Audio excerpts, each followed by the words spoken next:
Yo tengo que agradecerle al querido amigo que me ha dado la vida y tengo que agradecerle mucho a ustedes, a los muchachos, que vengan a escucharnos. ¿Por qué? Ya lo he dicho por ahí, en los árboles viejos llevan mucho tiempo muriéndose lentamente.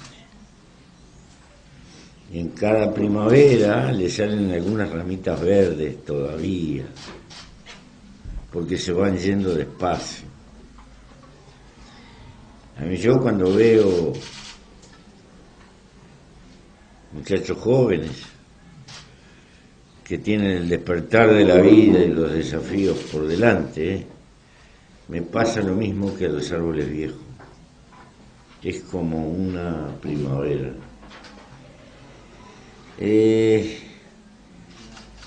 Porque se precisan abuelos también. Porque hay que transmitir el destilado de los años que hemos vivido a las nuevas generaciones, no con la pretensión de que nos entiendan, sino apenas que recuerden, y algún día, cuando ya empiecen a dejar de ser jóvenes,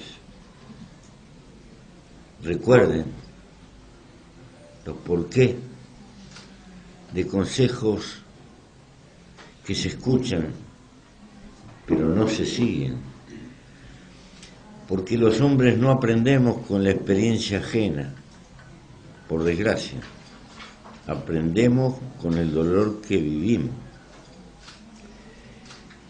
Pero se aprende mucho más del fracaso que del triunfo. Los triunfos envalentonan, nos ponen orgullosos y hasta vanidosos. Los fracasos, si no nos sepultan, si nos volvemos a levantar y volver a empezar, nos enseñan mucho, muchísimo. Y cuando se joven, se van a tener fracasos. Fracaso en el amor, fracaso en el fracaso en amigos que pensábamos que eran y no lo eran tanto, o la vida les jugó trampa. Y hay que aprender a sobrevivir con eso, sin pasar cuentas, viviendo hacia adelante. Por todo esto, soy yo que le tengo que agradecer a ustedes que estén acá. Son ustedes que me hacen un inmenso favor, porque yo estoy en el tiempo en que empiezo a despedirme. Ustedes están en el tiempo en que tienen que hacerse hombres y mujeres. Lo van a hacer. Y les va a caer la responsabilidad de navegar en un mundo que va a tener cambios muy duros. Estamos en la puerta de una nueva revolución del trabajo que va a influir en toda la sociedad. La masificación de las máquinas inteligentes, los robots sustituyendo al hombre en muchísimas tareas y el hombre luchando por el desarrollo de bienes públicos, por acortar la jornada del trabajo, por ganar ciertos derechos, y la economía con contradicciones.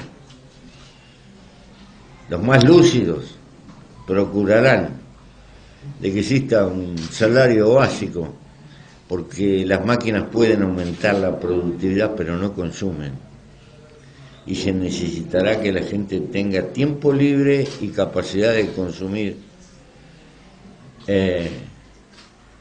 y va a ser un tiempo de 2 idiomas. Ustedes en inglés tendrán amigos que ni conocen en otros continentes. Y tal vez al final existan cambios institucionales que hoy no podemos ni prever, porque los nuevos medios de comunicación van a ir dejando medio obsoleto nuestro concepto de democracia representativa. Y se abren las puertas tecnológicamente para una mayor participación en las decisiones de la gente, pero a su vez las sociedades van a ser infinitamente más complejas. Muchos de ustedes van a tener calificación terciaria y van a ser los trabajadores del mundo que va a venir, con un trabajo cada vez más intelectual y menos físico, pero que requiere más años de dedicación a la formación y menos años al trabajo activo, con todo lo que ello va a significar. Las revoluciones en el campo del trabajo han sacudido los cimientos de las sociedades en todas las épocas. Y estamos en la puerta de ese nuevo cambio. Les parecerá excesivo lo que estoy diciendo, pero en 15 años se tapó el mundo del telefonito. Apenas, en 15 años. Y han aparecido síntomas, desde Tierra del Fuego al Polo Norte. Todo el mundo saca fotos. Hablarán cualquier idioma. Se está creando los cimientos de una cultura globalizada creciente. No sé si será mejor o peor. Ojo, nunca va a significar la muerte de los localismos, porque los hombres somos de algún lado, y somos del lado donde se formó nuestra niñez. Los años de nuestra niñez nos sellan para siempre y son intransferibles. Y no podemos ser hombres abstractos, somos hombres y mujeres de algún lado. Y eso queda punado y estampado en nosotros mismos. Eso no quiere decir que no podamos ser universales. Nuestro razonamiento puede llegar a ser bastante universal, nuestro corazón no. Nuestros sentires más profundos están ligados a esos años intransferibles de nuestra niñez. Y hoy sabemos que la personalidad, de lo bueno y de lo malo, se empieza a gestar en la panza de nuestras madres,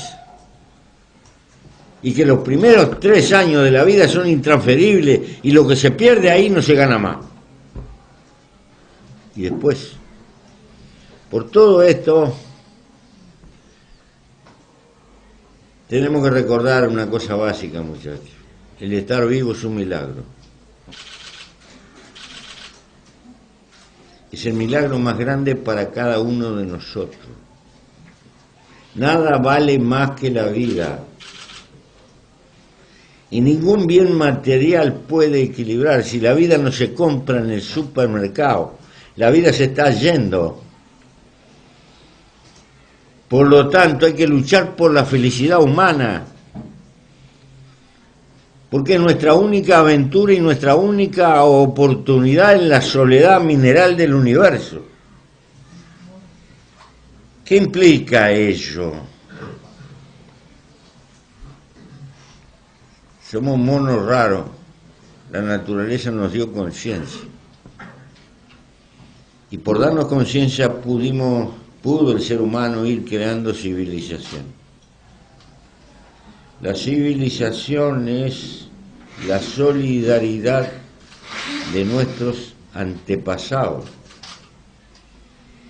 Si cada uno de ustedes hace un ejercicio y piensa qué sería de la vida de ustedes solo, viviendo como un felino, teniendo que resolverse de la comida a la ropa, se va a dar cuenta que es menos que una hoja al viento.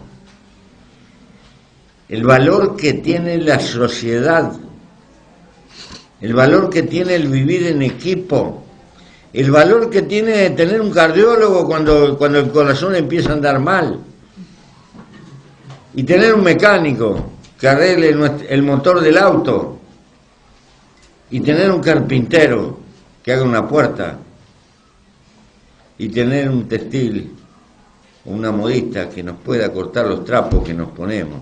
Si no, andaríamos a lo sumo con algún cuero y algún taparrabo. Todo eso que significa la construcción de civilización es lo que nos legaron los antepasados, desde los que descubrieron el fuego y la rueda hasta hoy. Y querer la vida significa contribuir en algo a mejorar la civilización que le vamos a dejar a los que convoquemos a la vida.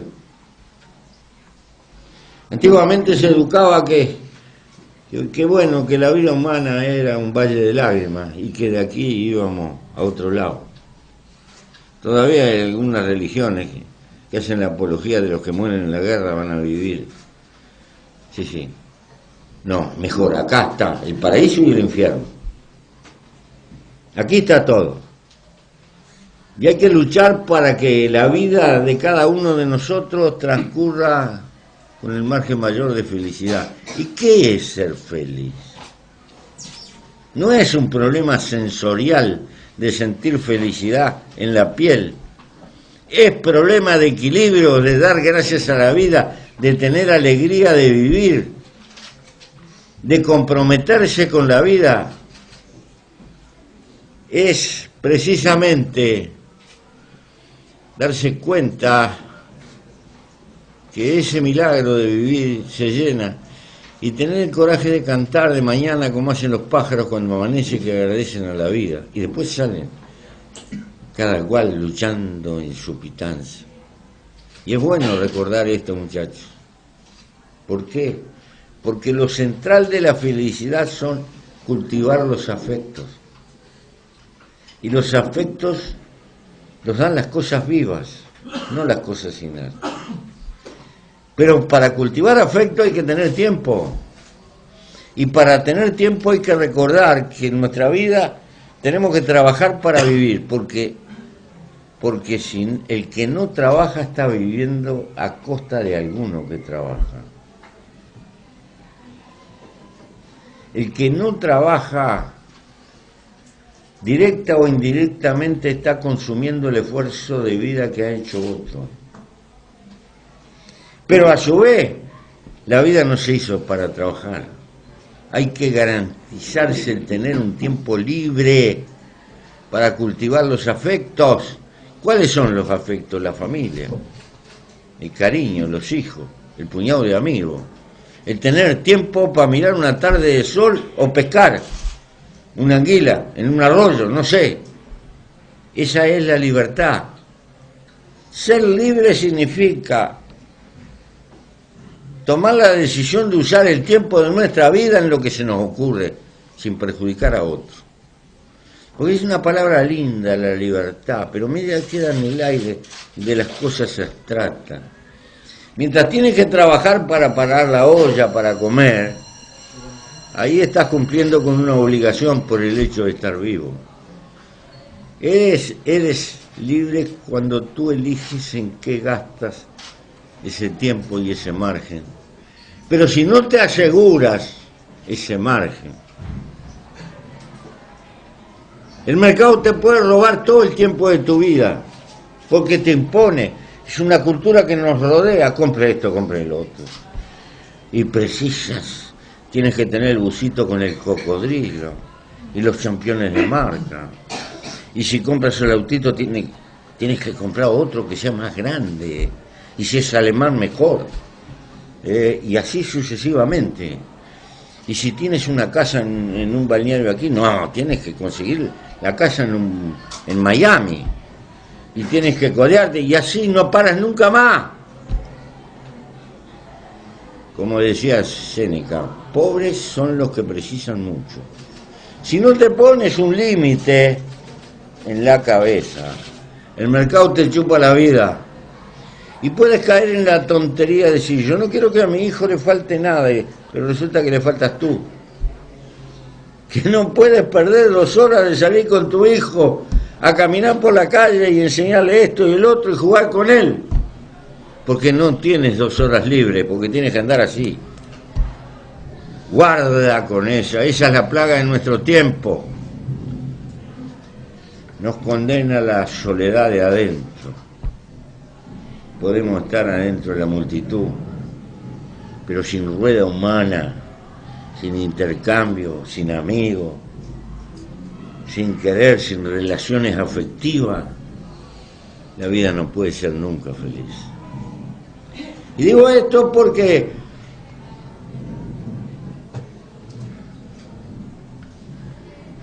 la mayor cantidad de muertos son los suicidios, superan a los muertos de todas las guerras en el mundo actual. Hay más muertos por suicidio que la suma de los muertos de la guerra más la suma de todos los homicidios del mundo. ¿Por qué? Es el único animal que atenta contra su propia vida. Quiere decir que algo pasa acá. Si la vida es el valor mayor que podemos tener, atentar contra la vida significa que la vida se nos transformó en una carga, en una negación, en un sacrificio. Algo está fallando y este es un problema cultural. No es un problema de riqueza o de pobreza, es un problema de felicidad. Por eso, muchachos, vale la pena hablar de estas cosas. La enseñanza que recibimos es buena para que intentemos ser útiles, no es suficiente, porque la enseñanza tiene que desarrollar en última instancia la pureza de nuestros sentimientos.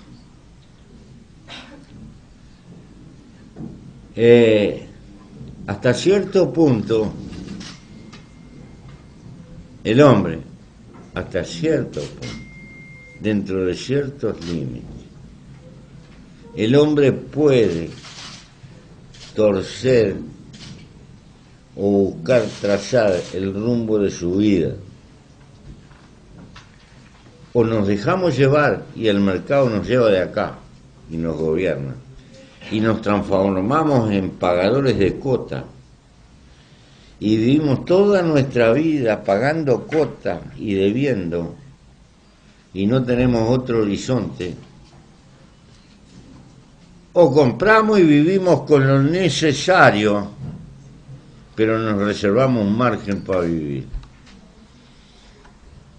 Si no podemos cambiar el mundo, y no es fácil cambiar el mundo, yo me metí en ese sueño y me costó 14, 15 años de cana. No es en línea recta, y hay que luchar por cambiar el mundo, por mejorarlo. Sí, cada cual puede mejorar su propio camino en la existencia. Eso está al alcance de la mano, pero hay que tener fuerza de voluntad. Y fuerza de voluntad de hacer un balance todos los días.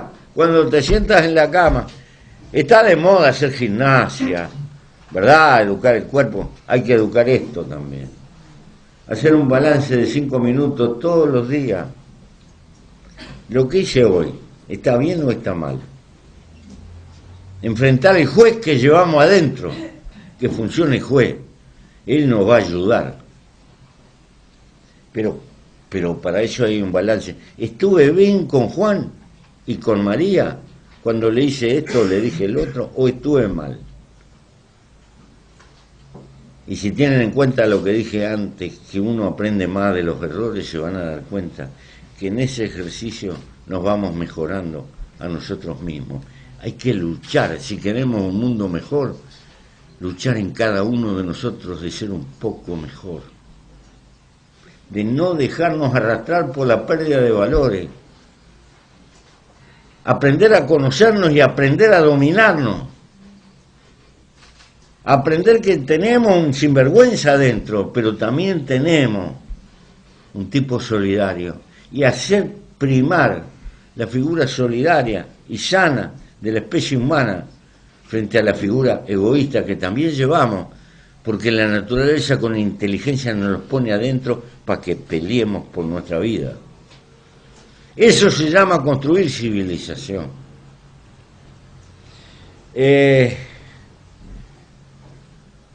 Yo sé, yo no quiero hablar de política, porque todo es política. Prefiero hablar de la vida, sinceramente. Pero quiero resumir. Como somos gregarios, no podemos vivir en soledad. Siempre pienso que la afirmación de Aristóteles es maravillosa. El hombre es un animal político. ¿Por qué? Porque es gregario. Necesita sociedad. Pero la naturaleza nos hace semejantes, no iguales. Por lo tanto, tenemos matices. Y siempre va a haber conflictos en la sociedad.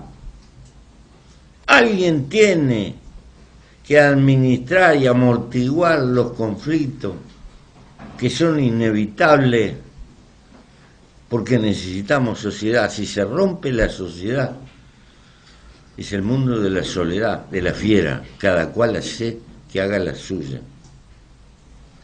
Y ese es el papel de la política.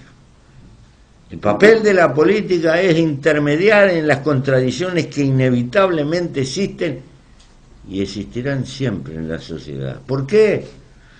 Si fuéramos perfectos, si fuéramos dioses, no tendríamos conflicto. Pero somos humanos y por lo tanto tenemos conflicto y tendremos. Ese es el papel superior de la política. Ahora, como en nuestra época hemos sustituido, tenemos un Dios cristiano que anda por ahí, un papa, una iglesia y otras iglesias, pero en realidad estamos en un mundo muy laico, de hecho, y el nuevo Dios es el mercado.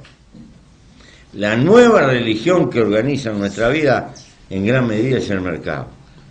Y el gran valor que nos tira el mercado es que tú triunfas y acumulas plata. Y eso, de hecho, aunque nadie te lo diga, todo tiende a rodearte subliminalmente y a considerar que el triunfador es el que acumula mucha plata. Por lo tanto, no ha de extrañarnos que haya mucha gente que utilice la política como un elemento para hacer plata. Y ahí se nos pudre toda la canasta de huevos. Ahí se apolilla todo. ¿Por qué? Porque la política no es una profesión. Podrá ser ingeniero, podrá ser albañil, podrá ser carpintero, podrá ser mecánico. Son profesiones dignas de las cuales puedes vivir. Pero la política no es una profesión, es una pasión. No se vive de la política, se vive para la política. No tiene ningún sentido plantearse el enriquecimiento. No es que no haya interés, pero hay interés de cariño, que es otra cosa, de sentirse feliz con la suerte de la gente. ¿Que es posible que todo el mundo tenga lo mismo? No, no es posible. No es posible. Esto es para algunos y hay que saber elegir. No cualquiera puede ser Messi. No cualquiera puede ser un cirujano de primera. No cualquiera puede ser un músico de esos que te pone los pelos de punta porque te emociona. Bueno, en el género humano hay una variedad, hay que elegir la gente. Los que ponen el alma para la política. Y hay que separarlos tanto. Lo que pasa es que este problema no se ha discutido. En política hay que vivir como vive la mayoría de la gente y no como vive la minoría.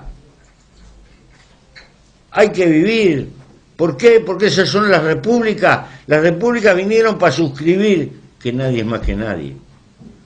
Y quien sueñe por un mundo cada vez un poco más igual tiene la obligación de vivir con los valores de la mayoría de su gente. Y no como la minoría privilegiada. Pero acá nos han cambiado el pastel. Señor presidente, tiene que ganar un sueldo bárbaro, porque si no gana un sueldo bárbaro. No. Parece que los capaces, los técnicos se contratan, pero el alma no se puede contratar. Esto no se arregla con plata. He visto, el sistema político brasilero le paga, Dios me libre lo que paga, no sirve para nada. ¿Por qué? Porque nunca alcanza nada. Si entraste en la rosca de que precisás más y más y más y más, no alcanza la plata del mundo y por ese camino estamos fritos. Pero hay gente que vive, que puede vivir con sencillez y comprometido con una causa. Y no es nada genial. Y, muchachos, no me pueden agarrar a mí de fenómeno. Lo normal debiera ser el sentimiento republicano que la mayoría de los políticos viven, como vive la mayoría de su pueblo. Un escaloncito común y corriente de la clase media humilde, ni siquiera de lo más acomodado de la clase media. Y no se precisa más, alcanza y sobra. ¿Por qué? Porque abajo de ese nivel todavía tiene mucha gente que está más jodida, con mucho menos medios.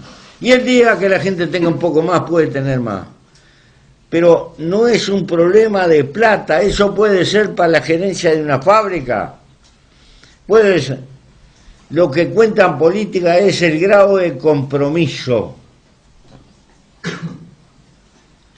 Pero bueno, ¿y por qué me parece que es esencial? Porque si no la gente deja de creer en la gente. Y creo que el peor mal para un pueblo colectivamente es no tener esperanza, no creer en algo. Los seres humanos tenemos que creer en algo. Es una característica antropológica del hombre. A lo largo de las edades, en cualquier tiempo y en cualquier lugar de la Tierra, los grupos humanos inventaron una religión en la cual creer. Y no existe utopía mayor que una religión. ¿Por qué lo hace la criatura humana? Porque necesita creer. Colectivamente como sociedad tenemos que creer. Y nuestra enfermedad contemporánea es que tendemos a no creer en nada. Y como no podemos creer en nada, nos semi-enamoramos de una camisa, de una marca, de un auto, de cualquier cacharro, de cualquier porquería. Porque en definitiva no podemos creer. Y creo que este es la crisis más grave contemporáneamente. Reflotar ese nivel colectivo de amor a la vida me parece esencial. Finalmente, muchachos, a ustedes les va a tocar vivir un mundo distinto y tendrán la responsabilidad de luchar en él. No va a ser una hamaca paraguaya que se mece con el viento. No, la vida es lucha. Todo progreso social siempre costó lucha. Desapareció la esclavitud porque hubo gente que luchó, desapareció. Las 8 horas de trabajo un día se reconocieron porque hubo gente que luchó y murió por ella. Todo, la jubilación, todo progreso humano significó gente que luchó. Y gente que luchó colectivamente y que hizo corrientes de pensamiento. Así ha sido desde la antigüedad. A ustedes les va a tocar o resignarse o vegetar o luchar. Y eso va a depender de la decisión que tome cada cual en su cabeza. Uno puede expresar inconformismo en una rueda de amigos en un boliche. Es una cosa. El asunto es cuando el inconformismo se multiplica en organización humana y se transforma en colectivo. No hay hombre insustituible y tipos fenomenales. Hay causas fenomenales. Esas son el verdadero motor de la evolución humana. Por eso, cometan los errores de su tiempo, no los nuestros. ¿Cuál fue el error fundamental de nuestro tiempo? Que soñamos y creímos a pie juntilla que cambiando las relaciones de producción y distribución íbamos a tener un hombre nuevo y distinto. Ingenuo de nosotros nos olvidamos del papel de la cultura y no comprendimos que si no cambia la cabeza no cambia nada, aunque cambie la apariencia del mundo material, y que construir una sociedad mejor es construir una cultura mejor, valores mejores.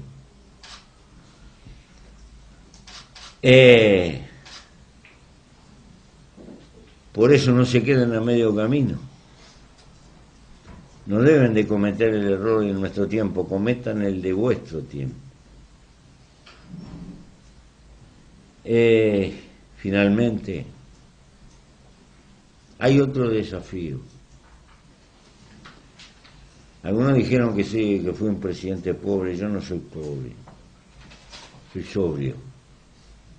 Aprendí a vivir liviano equipaje, vivir con lo necesario, con lo justo, para tener tiempo libre y dedicárselo a las cosas que me conmueven.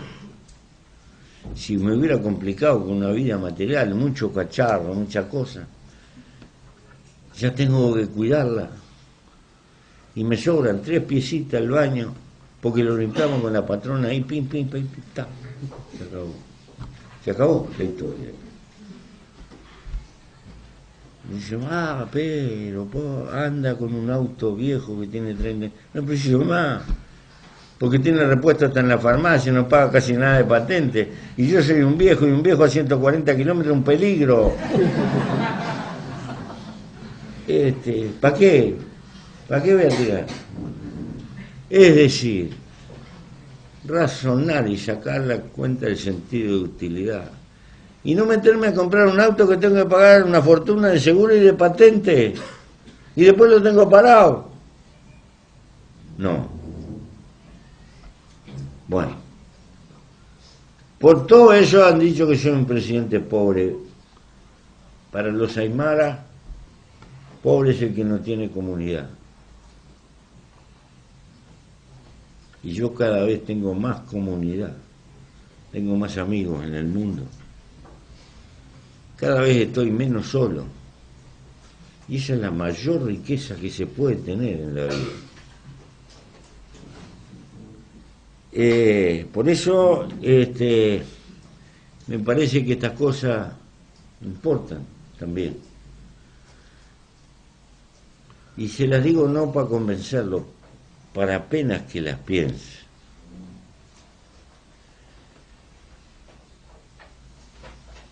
Lo otro, insisto, mucho más importante que triunfar es volverse a levantar cada vez que uno cae y volver a empezar. La vida siempre es volver a empezar hasta el momento que nos vamos. ¿Por qué? Porque es la forma más hermosa de vivir feliz. Para ser feliz hay que tener compromiso con la vida misma y agradecer el hecho de haber nacido. Estoy a la pregunta que puedan hacer con esta salvedad. De algunas cosas sé y de otras no sé nada. De las que sé puedo hablar y de las que no sé aprenderemos. Gracias.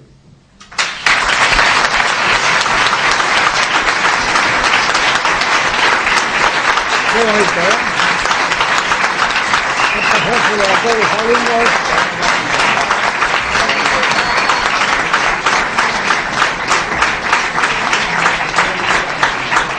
Grande.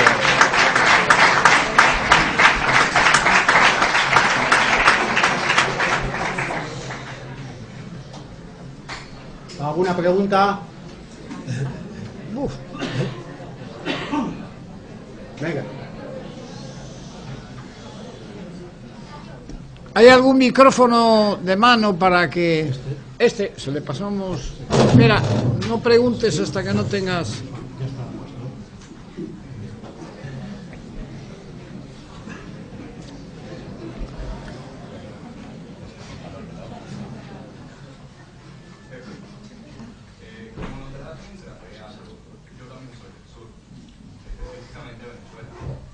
No te escucho en nada, hermano.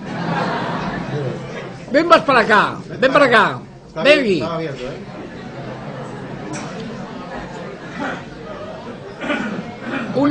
Una idea, que los que preguntéis también os vean los demás y os ponéis allí. Sí.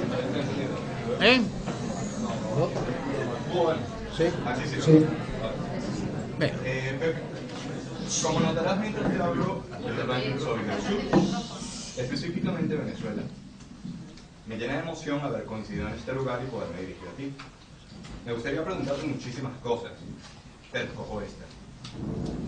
¿Por qué el mundo pareciera prestarle mucha más atención al mensaje de personas como Trump y tu persona, tu mensaje, tu filosofía es menos masiva? Menos masiva. Bueno, Jesús, tú no tienes un avión de esos.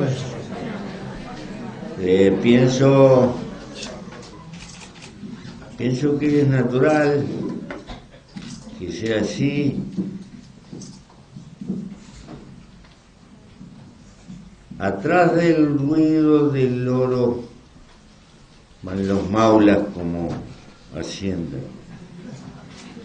No hay flojo que no se venda por una sucia moneda. Pero siempre en mi patria queda gente criolla y buena que la defienda. Dice un poeta argentino, don Atahualpa Yupanqui: la condición humana tiene inclinación en nuestras sociedades de mercado al éxito, al ruido, a la frivolidad, al pamento. Es cierto.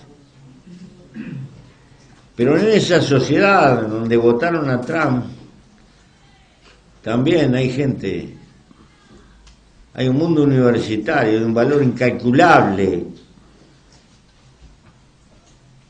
Los más profundos investigadores de este mundo, los peleadores del pensamiento más fuertes que existen. Allí convive lo bueno, lo malo y lo regular, todo. Y creo que siempre ha sido así la historia del hombre. Junto a los emperadores romanos, o junto al poder en toda época, hubo gente disidente.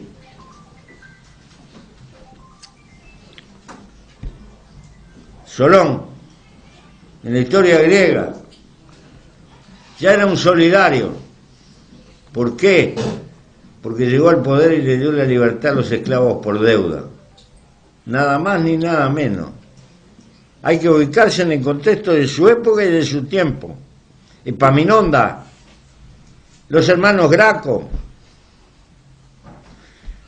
el rey Asoka en la India, preocupado por la suerte de los pobres. Jesús, el hijo de María, no el hijo de Dios, el hijo de María, también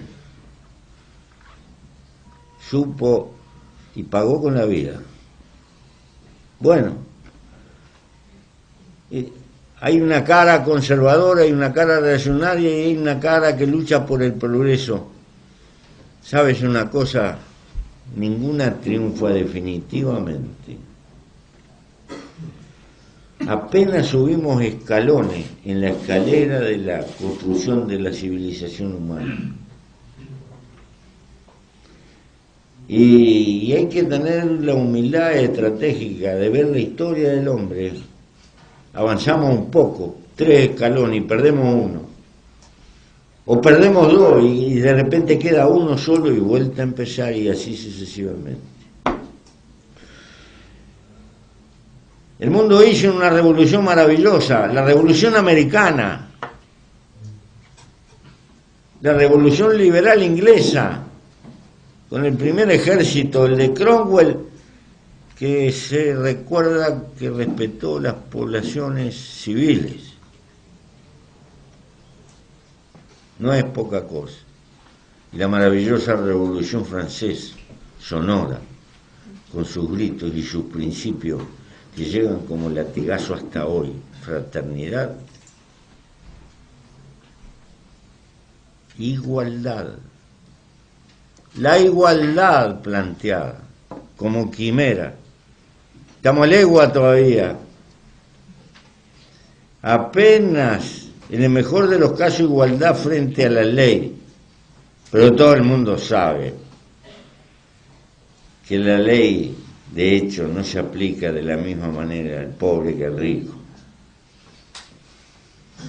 Porque el rico tiene buenos abogados y el pobre marcha al montón. Quiere decir que ¿cuánto nos queda por delante?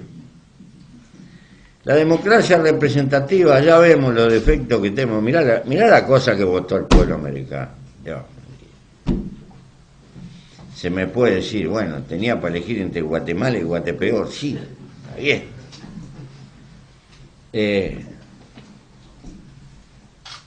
Pero de todas maneras es mucho mejor que la monarquía absoluta o aquel sistema nobiliario de sangre azul. Pero yo espero que tu generación dé un salto y se arrime un poco más a la igualdad.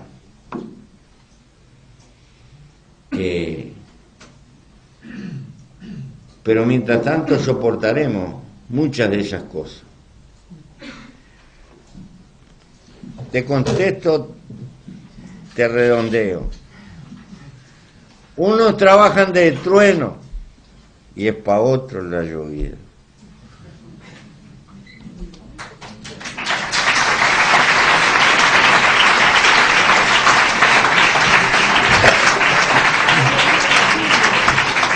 En Uruguay. La mayor conquista, que cuando me fui del gobierno quedaban 9,5% de pobres y 1,5% de indigentes. Es nuestra mayor conquista porque 10 años atrás teníamos casi el 39% de pobres. También es mi mayor frustración, porque el Uruguay es un pequeño país pero con muchos recursos y no tiene justificación de que todavía haya gente pobre, mucho menos que todavía queda un puñado de gente indigente. Si no hicimos más porque nos faltó capacidad y espero que los que vengan sean mejores.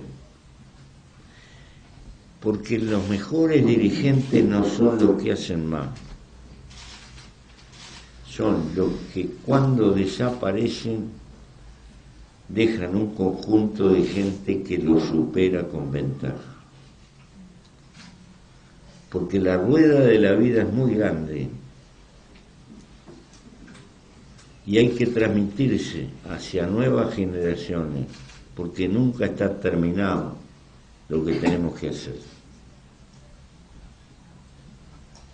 ¿Más preguntas? Quería preguntar qué se plantea una persona que piensa cuando está enterada en la situación de los metros cuadrados en casa. ¿Cómo es que dijo? ¿Qué se plantea una persona que piensa cuando está encerrada en una habitación de 2 metros cuadrados en la cárcel? Bueno, tú puedes estar encerrado, el cuerpo, pero todavía no pueden encerrar tu cabeza, tu imaginación, tus sentimientos.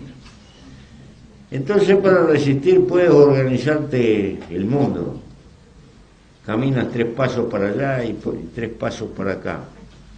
En ese caminar sacas la cuenta de los kilómetros que haces y dices, cada día camino tantos kilómetros para más o menos mantenerme y no votar. Y buscas algún rasgo de vida.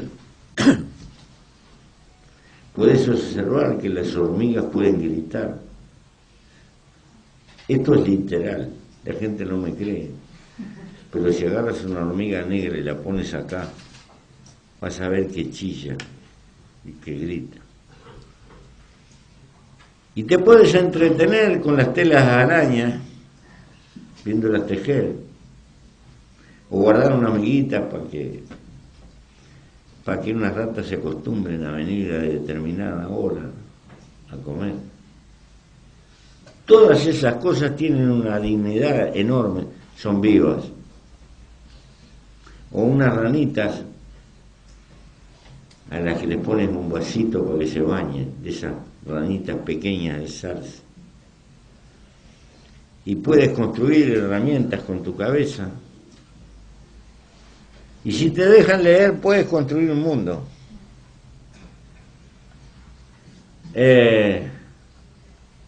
A mí me dejaron leer después de 7 años, sin libro. Pero me dejaron leer ciencia. Y entré a leer química, física. Y anduve medio alucinado.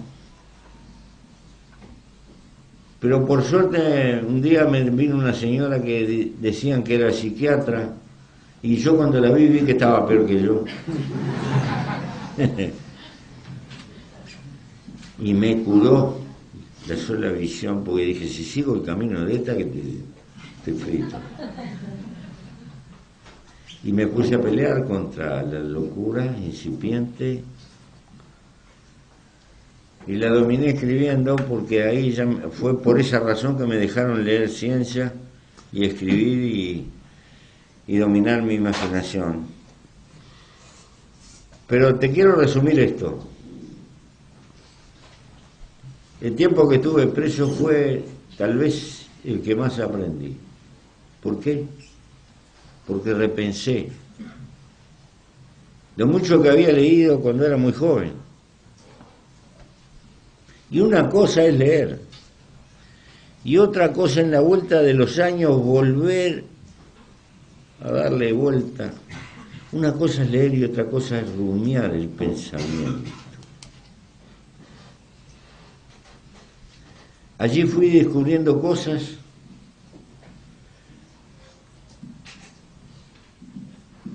que me fueron cambiando y la manera de ver y enriqueciendo. Por eso no tengo ningún mérito. El mérito es de la circunstancia. Si yo no hubiera vivido una peripecia tan dura, no hubiera recibido tanto beneficio. Es por eso que les dije en algún momento, se aprende más del dolor que de la bonanza. Y por eso afirmo la vida y defiendo la vida. Invito a la gente a tener coraje de vivir.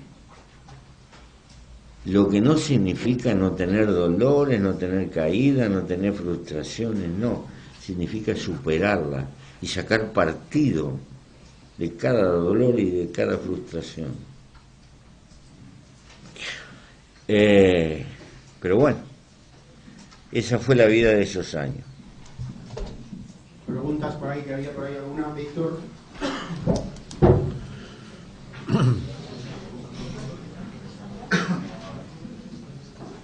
¿Qué consejo nos pueden dar a los estudiantes que tenemos que afrontar una ley educativa que está siendo improvisada sobre la marcha? ¿Cómo? ¿Qué consejo les puede dar a unos estudiantes que tienen que seguir una ley educativa que ahora mismo se está improvisando sobre la marcha? ¿Qué consejos tenemos que dar a los jóvenes sobre la ley educativa nueva que está en marcha y que quiero oír tu opinión? Bueno, yo no puedo opinar de algo que no conozco ni por las tapas. Sería un atrevimiento de mi parte. Lo que puedo decir es que si no te conforma, lucha por una mejor.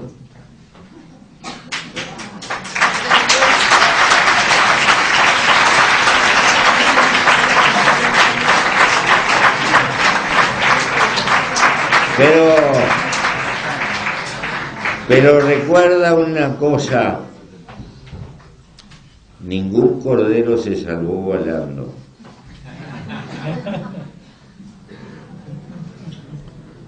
Una cosa es balar y otra cosa es luchar. Júntate con tus iguales y lucha con tus iguales por hacer corrientes de pensamiento y tal vez logres mejorar lo que no te gusta. Otra pregunta de una alumna de segundo bachillerato.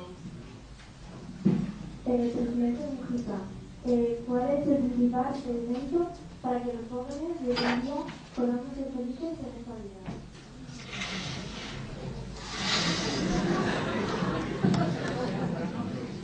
Pregunta, no sé si lo has oído bien, de cuál es el principal impedimento para que los jóvenes podamos ser felices en esta vida.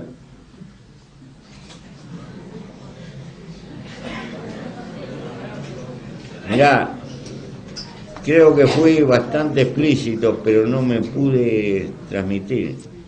No se dejen dominar por el mercado y defiendan su libertad. Si no puedes cambiar el mundo y las circunstancias, puedes cambiar la conducta de tu vida. No dejarte dominar. No dejarte dominar por una campaña de propaganda. No comerte la pastilla que te sacan un reclame de televisión y te ponen una crema que te va a sacar las arrugas y te va a poner más linda y esto y el otro. Nada más que para sacarte la plata y hacerte trabajar el doble y así sucesivamente. Y a los viejos como yo le ofrecen la gimnasia y la máquina compre ya y esto y lo otro. Y se te va la vida pagando cuotas y comprando cacharros. Y te mentís a ti mismo. Para ser feliz tenés que tener tiempo para los afectos. Y para los afectos significa que tienes que gastarte un tiempo para trabajar, pero tener un tiempo para ejercer tu libertad, tus sentimientos y tus relaciones. Y no te preocupes por ser rica, preocúpate por ser feliz. Alumna de primero bachillerato, Laura. En mi historia y métrica hemos estudiado como a lo largo de la historia distintas personas han pensado pues como Hobbes que el hombre es un lobo para el hombre o Rousseau que somos buenos por naturaleza. ¿Ha llegado usted después de una vida a alguna conclusión sobre nuestra naturaleza? Has llegado a una conclusión. Es decir, dice que a lo largo de ellos han estudiado en filosofía que hay gente que ha pensado a lo largo de la historia que el hombre es un lobo para el hombre y otros por el contrario piensan que el hombre es bueno por naturaleza. ¿Qué opina usted sobre el particular?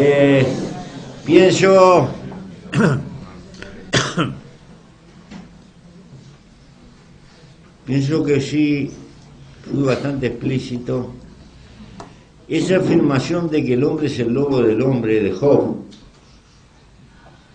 el padre ideológico del fascismo, que establece que el hombre necesita la seguridad y que el Estado le tiene que garantizar la seguridad y tiene que constreñir todas esas manifestaciones del lobo. Es la raíz que lleva al pensamiento totalitario.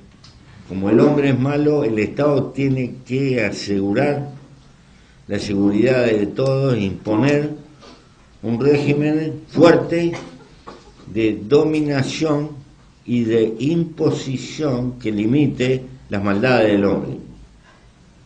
No estoy de acuerdo con eso. Ya lo vimos cuál es el resultado de eso. Es cierto que el hombre tiene una cara egoísta que nos lo pone como a cualquier cosa viva la naturaleza para que tengamos la necesidad de pelear por nuestra vida y la de los seres que nos rodean.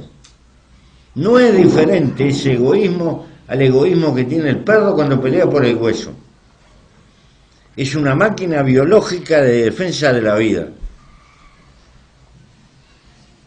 Pero nos coloca otra cosa también contradictoria. Tenemos que construir sociedad, porque dependemos de los grupos humanos. La épica más grande de la historia de la humanidad no es el viaje a la luna o la carrera espacial. La épica más grande la hizo el hombre prehistórico, que arrancó caminando de África con grupos humanos y conquistó todo el globo terráqueo, incluso las islas de la Polinesia, llevando familia, llevando hijos, llevando mujeres. Y abrió. ¿Por qué lo pudo hacer? Porque creaba sociedad y se movía con sociedad. Probablemente la solidaridad empezó el día que un hombre quedó apretado por un árbol y pegó el grito: ayúdame, ayúdame. Es decir, la solidaridad no es altruismo, es hoy por ti, mañana por mí. La construcción de la sociedad es lo que le dio al hombre una herramienta de carácter superior y le permitió expandirse por toda la tierra. Pero la historia lo hizo capitalista. No se le ocurre al cazador primitivo que el venado es de él. El venado pertenece al grupo humano al que él pertenece.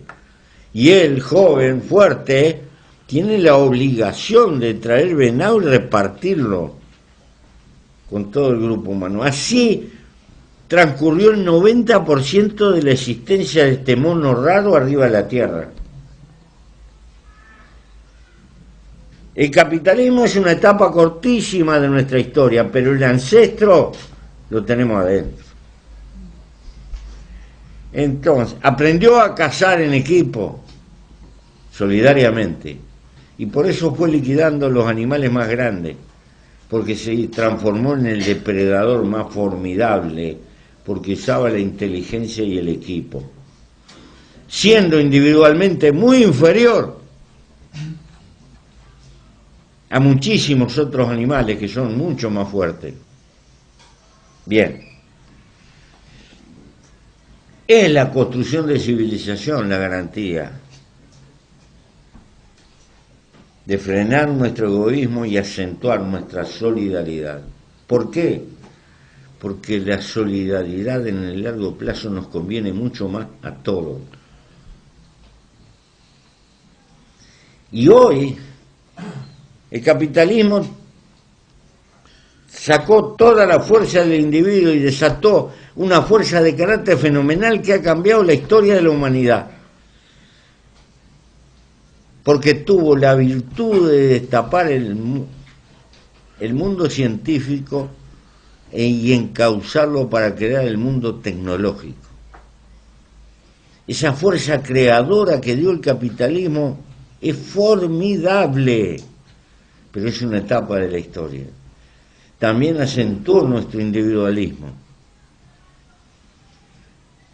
Empezamos a conocernos a nosotros mismos porque hay un andamiaje científico que no se tenía antes. Y tenemos hoy herramientas que no se tenían antes. Hoy sabemos lo que pasa con una criatura desde la panza. Hoy podemos utilizar. Ya no somos esclavos del abuelo racionalista, como los jacobinos.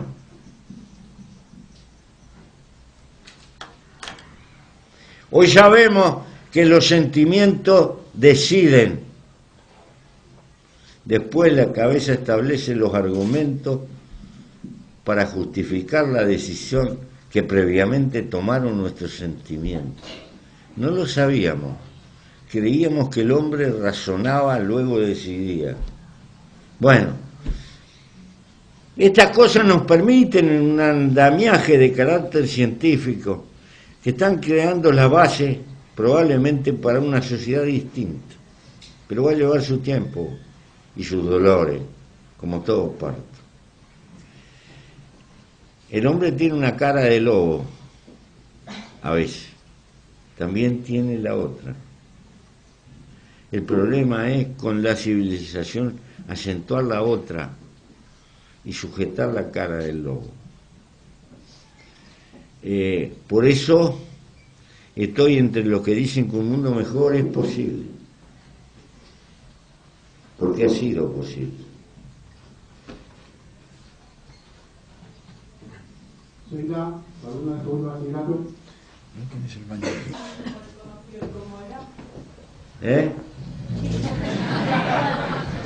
Dice que ha leído por internet que conoció a Che Guevara. ¿Me puedes contar cómo le conociste y cómo era? Bueno, era un irónico mordaz. Lo conocí en el Teatro Chaplin, porque alguna vez fui joven. Y la Revolución Cubana sacudió toda nuestra juventud. Era un mundo muy simple. Creíamos que el porvenir estaba a la vuelta de la esquina. El único trabajo había que saltar el porvenir. Creo que el Che Guevara y nosotros estábamos en parte equivocados y en parte teníamos parte relativa de razón. Después lo conocí en Montevideo cuando fue a una conferencia en Punta del Este e hicimos una marcha de muchachos en Montevideo para irlo a ver, etcétera, etcétera.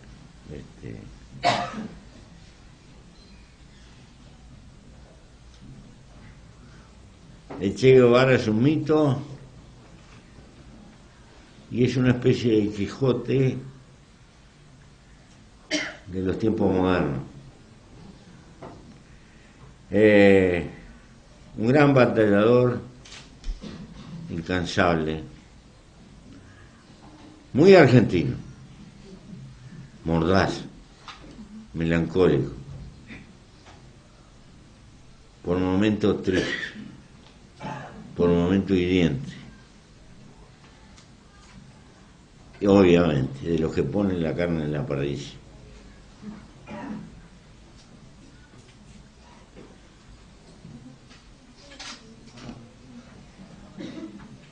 De segundo bachillerato también. ¿Qué opina de los tratados internacionales de comercio y el respeto a la soberanía nacional? Bueno, hay 300 y pico tratados de libre comercio y se están discutiendo otros tantos. Por lo tanto, lo que menos hay en el mundo es libre comercio.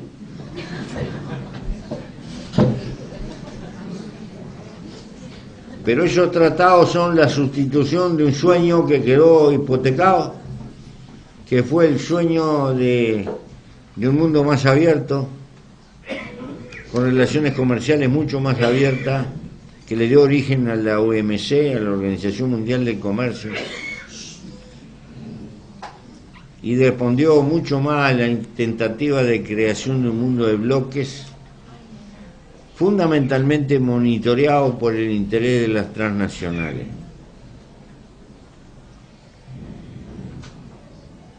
Las relaciones que han impuesto en muchos casos son favorables a las transnacionales, lo que no equivale a decir que sean favorables al interés de los pueblos. Para que se entienda esto, que esto explica en parte lo de Trump. El NAFTA llevó a una instalación de un conjunto de industrias en la frontera con México, que antes estaban en Estados Unidos. ¿Por qué fueron? Porque el salario mexicano es ridículo frente al salario norteamericano. Aproximadamente $3.50 por día gana un trabajador de la maquila. Ese es el piso de lo que gana un trabajador en Estados Unidos por hora. Por lo tanto, el pueblo norteamericano en sí no se benefició, más bien lo contrario. Y podríamos decir, ¿se benefició el pueblo mexicano? Tampoco. porque perdió 2 millones de campesinos que no pueden competir con la agricultura norteamericana. Agricultura norteamericana que trabaja con los brazos de obreros mexicanos que han cruzado la frontera. Bueno, quiere decir que los pobres mexicanos que cruzan la frontera terminan haciendo agentes laborales que le cortan las patas a los campesinos por una razón de mayor productividad, por el capital, la tecnología, etc. ¿Y quién fue que se benefició? Las transnacionales. Por eso hay una enorme clase media baja en Estados Unidos que siente que sus ingresos están congelados hace 20, 30 años. Y es la desconforme con los tratados y es la que vota a Trump y se come la pastilla. Es la misma que sacó a Inglaterra de los tratados de la Unidad Europea, una contradicción adentro de la propia derecha, porque el mundo transnacional está creando una estructura comercial del mundo por encima de la soberanía nacional de los estados, pero no resuelve el problema de la gente. ¿Por qué? Porque propende acentuar la desigualdad en la distribución económica como nunca se ha visto en otra etapa de la historia humana. Para que tengan una idea, hace 3 años había 82 señores que tenían 3.000 millones, tenían lo mismo que 3.000 millones de habitantes del planeta. 82 tenían lo mismo que la mitad de la humanidad. Ahora ya no son 82, son 60. En América Latina hay 32 personas que tienen lo mismo que 300 millones de habitantes.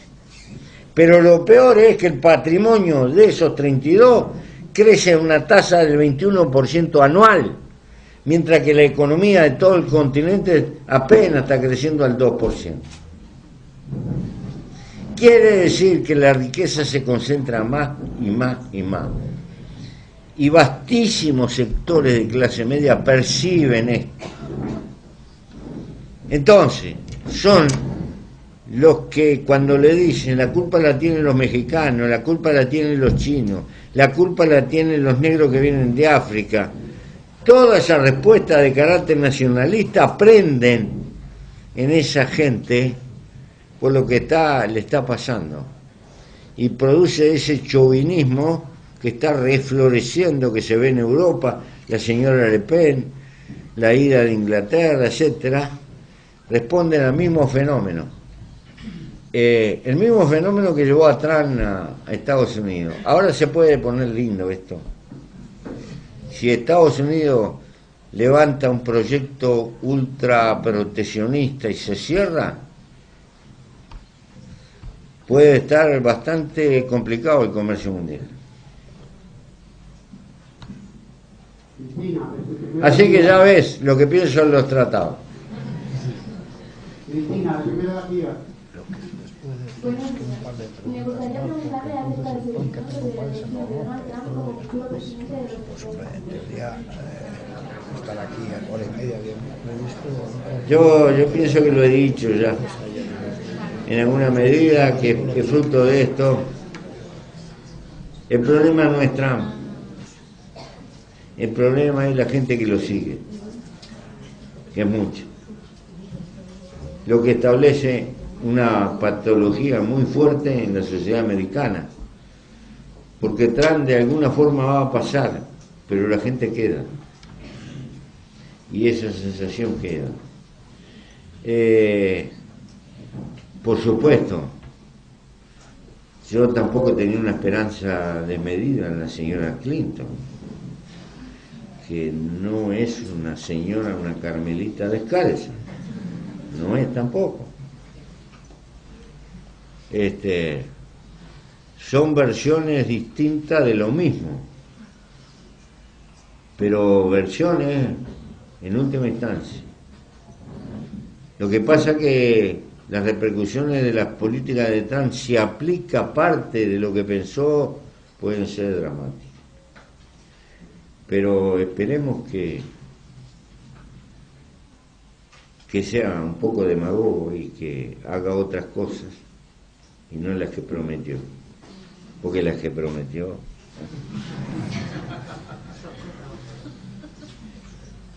Julia, que todo el mundo va tirando también.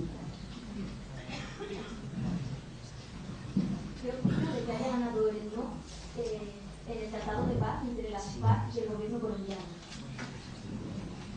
Vale. Que haya ganado el no en el Tratado de Paz de Colombia. Bueno, la verdad, un proceso que no deja ninguna conclusión definitiva, porque el verdadero triunfador en esa elección fue la cantidad de gente que no votó, que es bastante más de la que votó. Y la gente que votó, lo que decidió fue un margen muy flojo. Creo que hay un margen de confusión importante, porque naturalmente hay gente que tiene un sentimiento de dolor y un anhelo de justicia. Y desgraciadamente las guerras, la solución que tienen del punto de vista de la academia, las guerras son que algún contrincante triunfa e impone las condiciones de paz al perdedor, o la guerra se termina por alguna negociación. 50 años, que no son 50, son más, porque esto empezó con la muerte de Gaetano, y lamentablemente a la gente no se la informa. El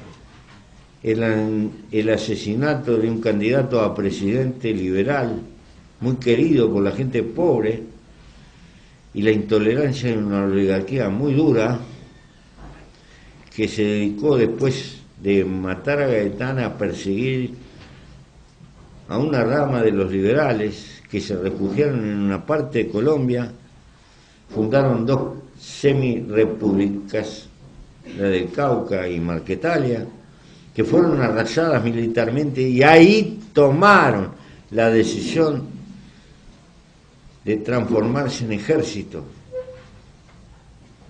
y allí se fundan las FARC. Si no sé, es muy difícil explicar este fenómeno y las repercusiones que tiene en 50 años. Pero 50 años de guerra demostraron lo siguiente, que la guerrilla no llega al gobierno en Bogotá, y el gobierno de Bogotá esté en manos de que no llega a la intimidad de la selva.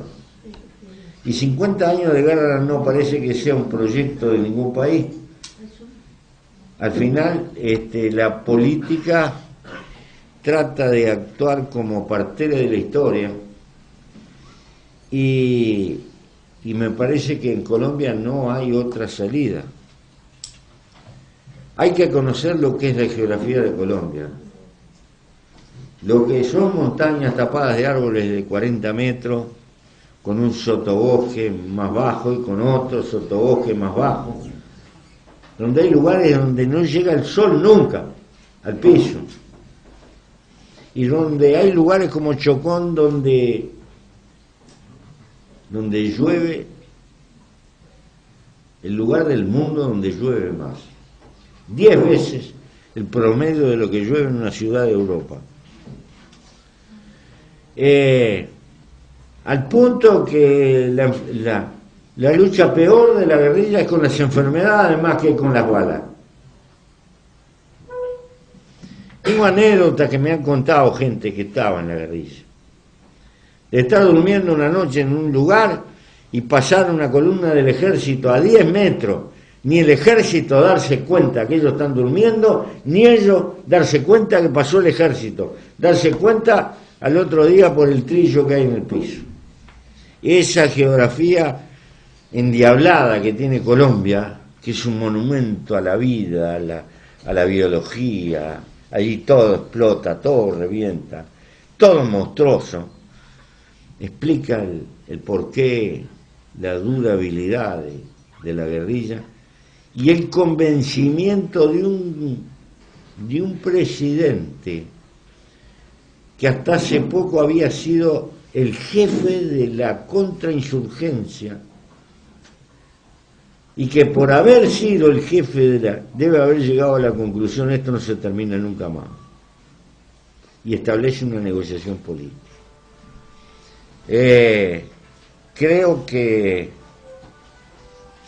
está bien y que es un proceso que hay que luchar porque pueda desembocar en una paz negociada. En toda negociación pasan cosas que no conforman. Recuerden que Mandela se peleó hasta con la mujer, que no lo podía comprender, porque Mandela estableció que la lucha de liberación no solo incluía obviamente a los oprimidos,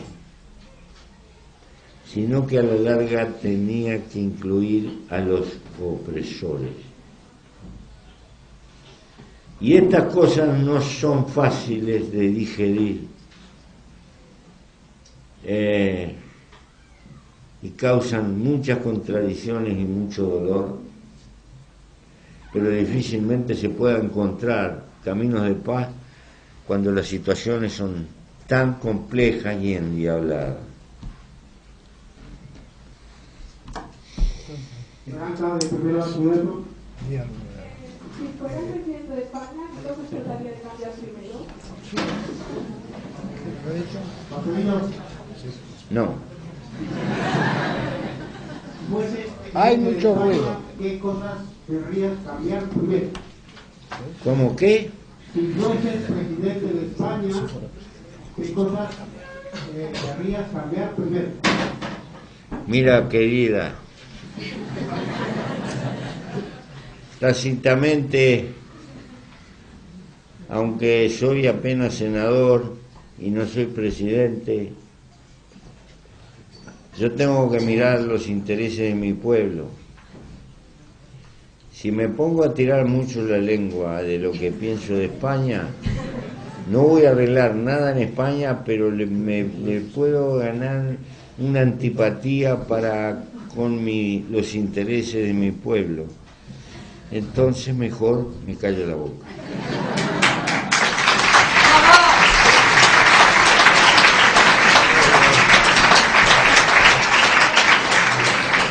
Yo soy menos prudente que tú.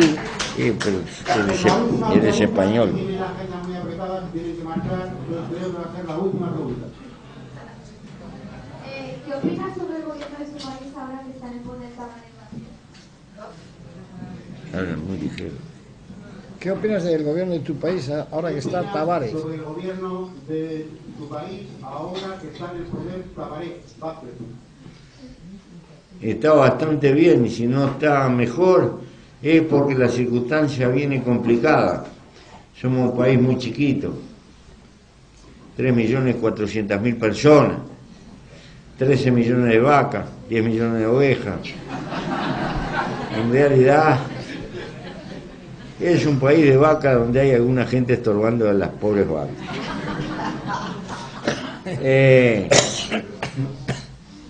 Pero tenemos un vecino poderoso, Brasil, 200 millones de habitantes, 200 millones de vacas. Segundo productor mundial de soya, junto con la Argentina, primer productor mundial de soya. Y entonces, cuando nuestros vecinos se resfrían, nosotros nos engripamos. Esta vuelta ellos están engripados y nosotros estamos un poco resfriados. Ha sido casi milagroso, pero la vamos llevando. Mi compañero Tabaré Vázquez se tiene que mover en esas circunstancias. Tengan en cuenta que nuestro principal cliente es la República Popular China. El segundo cliente es Brasil. Y el tercer cliente suele ser la Argentina. Estas cosas repercuten mucho en nuestra economía y bueno, tendremos que esperar que los vecinos mejoren un poco. De todas maneras, en América Latina, desgraciadamente, pudimos construir la independencia de unos cuantos países, pero queda pendiente la construcción de la nación. América Latina es una nación entera, dividida en varios países. Hablamos la misma lengua y tenemos parte de una tradición en común. Algunos viejos libertadores nos quisieron juntos, pero al final cada puerto que se independizó se conectó con el mundo rico y a los vecinos ni los miró. Nos cuesta enormemente construir una masa crítica que nos permita una estatura de conocimiento, de investigación y de industrialización que aisladamente cada país hoy no puede alcanzar. Ese es el desafío histórico que tenemos por delante. No sé si algún día lo podremos cubrir. Nuestra desgracia, demasiado ricos en recursos naturales.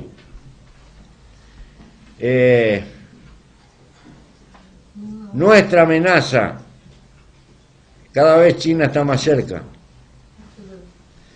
Y el mundo al cual pertenecemos por formación, el Mediterráneo, cada día está más lejos.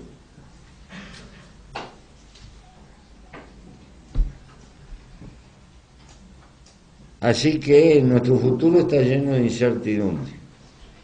Vamos a seguir jugando al fútbol bastante bien, eso sí. Bueno, ya...